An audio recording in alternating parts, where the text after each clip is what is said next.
Hello friends, मैं doctor Mona अपने YouTube channel में आपका बहुत बहुत स्वागत करती हूँ। तो आज का जो टॉपिक है that is very special topic and I hope बहुत सारे लोगों ने आपने ज़रूर फेस किया होगा या फिर बहुत सुना होगा इसके बारे में कि कंडीशनर यूज़ करने से हेयर फॉल हो रहा है।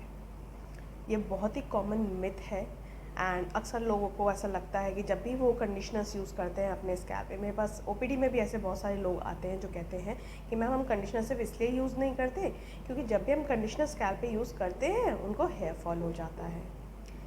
कंडीशनर एक्चुअली में बहुत ही बढ़िया चीज़ है। Conditioners are basically a cementing agent जो आपके बालों को स्ट्रेंथनिंग देते हैं, आपके फ्रिज को कंट्रोल करते हैं, आपके हेयर स्ट्रैंड को स्ट्रॉन्ग बनाते हैं। तो कंडीशनर्स से वजह से आपको हेयर फॉल नहीं होगा, बट गलत इस्तेमाल की वजह से आपको डेफिनेटली हेयर फॉल हो सकता है। तो आज की वीडियो में हम इसी टॉपिक पे डिस्कस करेंगे कि कंडीशनर को हमें किस तरीके से यूज़ करना चाहिए, कौन से कंडीशनर्स हमें यूज़ करने चाहिए, किस किस तरीके के कंडीशनर्स किस किस हेयर टाइप में यूज़ किए जाते हैं एंड उसको करने का क्या सही तरीका होता है। So let's go. तो सबसे पहले डिस्कस करते हैं कि व्हाट इज़ एग्जैक्टली कंडीशनर्स। आपने देखा होगा जैसे कभी भी कोई दीवार बनाई जाती है तो दीवार के अंदर ईंटों के बीच में हम लोग सीमेंट भरते हैं। वो सीमेंट सिर्फ इसलिए भरा जाता है कि आपकी दीवार बिल्कुल स्मूथ लगे, फिनिशिंग आए उसके अंदर, देखने में सुंदर लगे, राइट। सेम यही कारण आपके कंडीशनर्स का होता है। कंडीशनर जब हम शैम्पू करते हैं, हम बड़ा रगड़ रगड़ के अपने स्कैल्प में शैम्पू कर रहे होते हैं, बड़ा फ्रिक्शन क्रिएट कर रहे होते हैं, बहुत लैदर बना रहे होते हैं, झाग बना रहे होते हैं, तो हम कभी यहाँ से कभी यहाँ से इस तरीके से वॉश ऑफ कर रहे होते हैं। तो उस टाइम पे होता क्या है, कुछ हमारे हेयर स्ट्रैंड्स जो ऑलरेडी फॉलिंग फेज के अंदर होते हैं वो टूट जाते हैं या गिर जाते हैं, लेकिन वो प्रॉपर आपके स्कैल्प से बाहर नहीं आ पाते बिकॉज वो टैंगल हो जाते हैं, उलझ जाते हैं एक दूसरे के बीच के अंदर। तो वो वाले हेयर फॉल आपके डेफिनेटली निकल के आएंगे जब आप कॉम्ब आउट करोगे। तो अगर आप कंडीशनर्स नहीं करते तो वो वाले हेयर जो टूट गए हैं वाइल आपके शैम्पू ही करते हुए, वो आपको हेयर कॉम्ब में निकल के आएंगे। अगर आप कंडीशनर्स यूज़ करते हो तो कंडीशनर जब आपने नीचे लगाया तो आपके बाल बहुत सॉफ्ट सिल्की स्मूथ हो गए, तो जो स्ट्रैंड आपके अटक गए थे आपके बालों के बीच में वो आपके हाथ में आ जाएंगे। तो जो आप ढंग से हेयर वॉश नहीं कर पा रहे हो या जो बहुत ज़्यादा हेयर फॉल उस टाइम पे टूटे जब आपने हेयर वॉश किया, तो जो कंडीशनर के टाइम पे निकल के आए वो वाले हेयर फॉल थे। तो इट्स नथिंग रिलेटेड कि कंडीशनर की वजह से आपको हेयर फॉल हुआ, इट इज़ बिकॉज कि वो ऑलरेडी फॉलिंग फेज में थे, इसलिए उनको गिरना था, वो गिर गए उस टाइम पे। लेकिन अगर बाल कमज़ोर होते हैं तभी वो इस तरीके से निकलेंगे। अगर आपके बाल हेल्दी कंडीशंस में हैं, आपके बाल स्ट्रॉन्ग हैं, आपके हेयर फॉलिकल बहुत अच्छे हैं, आपके अच्छे से रूट्स अच्छी हैं, तो इस तरीके का हेयर फॉल होना नॉर्मल नहीं होता और ना ही इस तरीके का हेयर फॉल होगा। एंड अगर आप रेगुलर बेसिस पे कंडीशनर यूज़ करते हैं तो आपके हेयर्स जो स्मूथ हो जाते हैं, आपके हेयर स्ट्रैंड स्ट्रॉन्ग बन जाते हैं और ना ही आपस में फ्रिक्शन क्रिएट करते हैं। तो ना ही फ्रिक्शन होगा, ना ही ब्रेकेज होगी, स्मूथ बाल बन जाएंगे।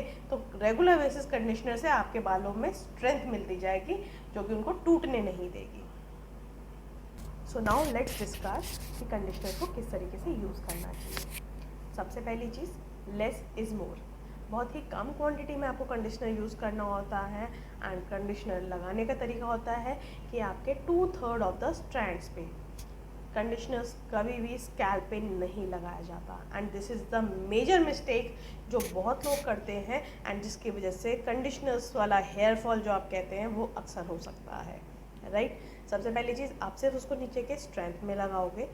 ऊपर का बाल जो आपके रूट से निकल रहा है, यहाँ तक का बाल आपका काफ़ी हेल्दी बाल होता है, उसमें अच्छा नरिशमेंट होता है, ठीक है। उसके नीचे वो डिहाइड्रेटेड होने लगता है, आप उसमें कलर यूज़ कर रहे होते हो, आप उसमें ब्लो ड्राइंग कर रहे होते हो, उसमें आप ट्रीटमेंट करा रहे होते हो। तो नीचे वाले हेयर्स को हमारा नरिशमेंट चाहिए, नीचे वाले हेयर्स को हमारा हाइड्रेशन चाहिए होता है, जिसके लिए हमें कंडीशनर्स यूज़ करने पड़ते हैं। तो ये याद रखिएगा कि हमेशा कंडीशनर सिर्फ नीचे वाले पार्ट में लगाना है, ऊपर वाले स्कैल्प को टच नहीं करना है। क्या होगा अगर हम लोग ऊपर वाले स्कैल्प में अपना कंडीशनर यूज़ करेंगे, तो जब हम ऊपर स्कैल्प में करते अपना कंडीशनर यूज़ कर रहे होते हैं तो वो स्कैल्प को सील ऑफ कर देता है। तो वहाँ पे ज़्यादा सीबम सिक्रीशन होगा, ऑयलीनेस ज़्यादा क्रिएट होगी, स्कैल्प आपका इची रहने लगता है, वो ब्लॉक कर देता है हेयर फॉलिकल्स को, जिसको प्रॉपर नरिशमेंट नहीं मिल पाता है, एंड वो फॉलिकल आपके रूट से गिरने लगती है। इसके अलावा कंडीशनर्स डिफरेंट डिफरेंट टाइप के होते हैं, डिफरेंट डिफरेंट तरीके से यूज़ करने होते हैं, एंड वो आपको जज करना पड़ता है आपकी स्कैल्प की क्वालिटी, आपके हेयर्स की क्वालिटी को मद्देनज़र रखते हुए। दूसरी चीज़, जब भी आप कंडीशनर यूज़ करें तो उसको इमल्सिफाई करना बहुत ज़रूरी होता है। इमल्सिफाई मतलब होता है आप थोड़ी सी क्वांटिटी अपने हाथों में लीजिए, हाथों को रब कीजिए अच्छे से, then you should apply on your strands. इसके अलावा थर्ड मोस्ट इम्पॉर्टेंट थिंग कि आपको अपना जो कंडीशनर है उसको अच्छे से वॉश ऑफ करना बहुत ज़रूरी है। आप पानी से अच्छे से उसको वॉश ऑफ करेंगे, एंड तब तक पानी से रिंस करेंगे उसको जब तक कि आपको स्लिपरीपन फील होना बंद ना हो जाए। जब तक आपको स्लिपरीपन फील हो रहा है that means conditioner is still under your hairs, and वो कहीं ना कहीं फिर आपको दिक्कत ना करे।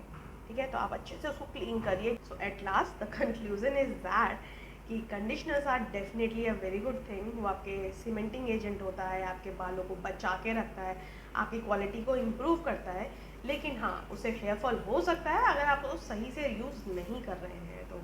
सो आई हैव गाइडेड यू कि सही तरीका क्या है उसको यूज़ करने का, एंड आई होप आप उसको अच्छे से फॉलो करेंगे and you will feel the good change in that. ठीक है, thank you so much for watching my friend. Please like subscribe ज़रूर करिएगा, जिससे कि आगे भी हम लोग आपको अपनी इन्फॉर्मेशन शेयर करते रहें।